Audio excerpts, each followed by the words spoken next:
so tonight I'm going to show you guys how to make guacamole, and I think everybody makes it different. If you're somebody who loves guacamole but have never really made it, it's so easy to make.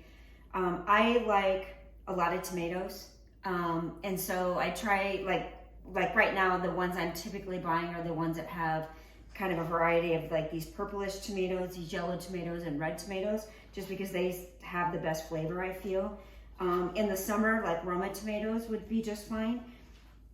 And if, again, I like a lot of chunks to my guacamole, so I use a lot of things more than just the avocado. So I've got tomatoes in there. I've got probably a couple tablespoons of red onion that I've diced up pretty small.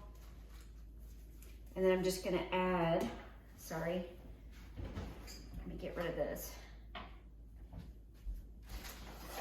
I'm just gonna add to this some fresh jalapenos, some cilantro, little lime juice, a little garlic salt, and then the avocados. So I cut this jalapeno open. Some say, oh, don't eat all the seeds because the seeds are the hot part of the jalapeno. It's really not, it's all this ribbing. That's majority of the heat that you get. So if you don't want a lot of heat, you just want to take a lot of that out. And I'm gonna get rid of most of it because I feel like that's probably gonna be good. So we're gonna have this tonight with our enchiladas that we're making. But a lot of times, I mean, obviously you can have it if you're doing taco salads or something like that.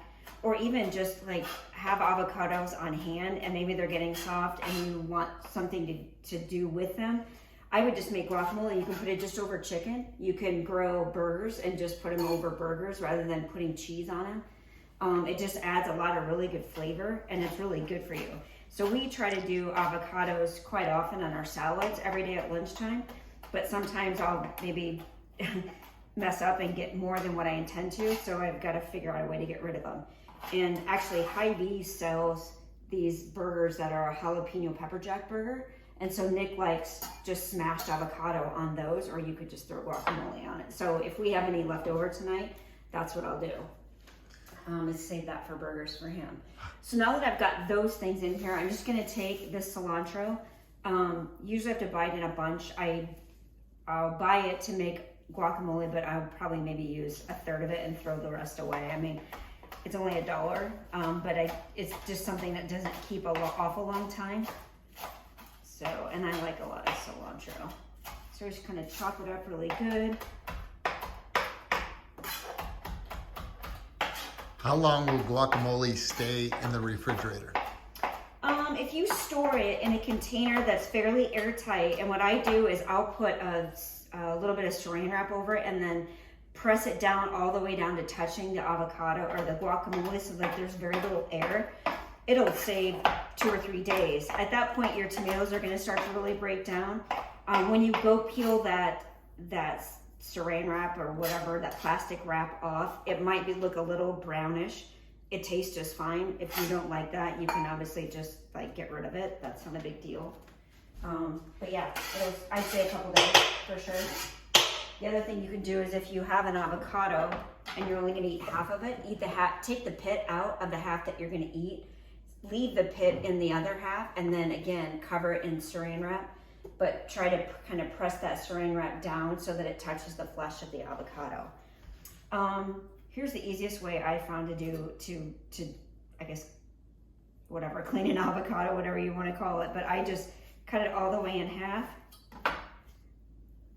Just slice it down the middle, take your knife, and takes the pit right out. So,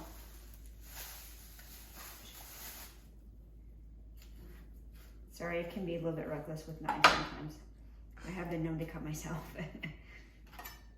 Looks like this one has a little bit of dark spot on it. Again, doesn't change the taste of any of it, so I'll probably just throw it in. And then all I'm gonna do, so I've got all of these vegetables in here. I'm just gonna throw this avocado right in.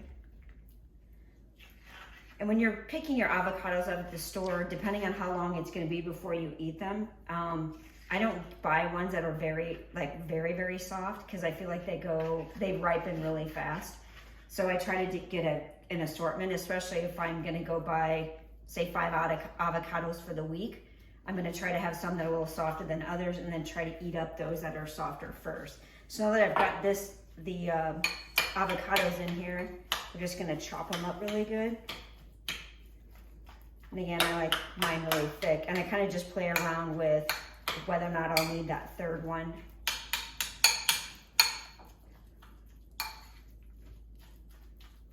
So we're just gonna chop it up.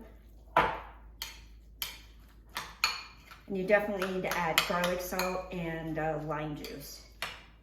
And if you like yours not nearly this chunky, obviously use less vegetables, but then you just really kind of smash it up. The avocado will end up getting very, you know, it'll break down quite a bit.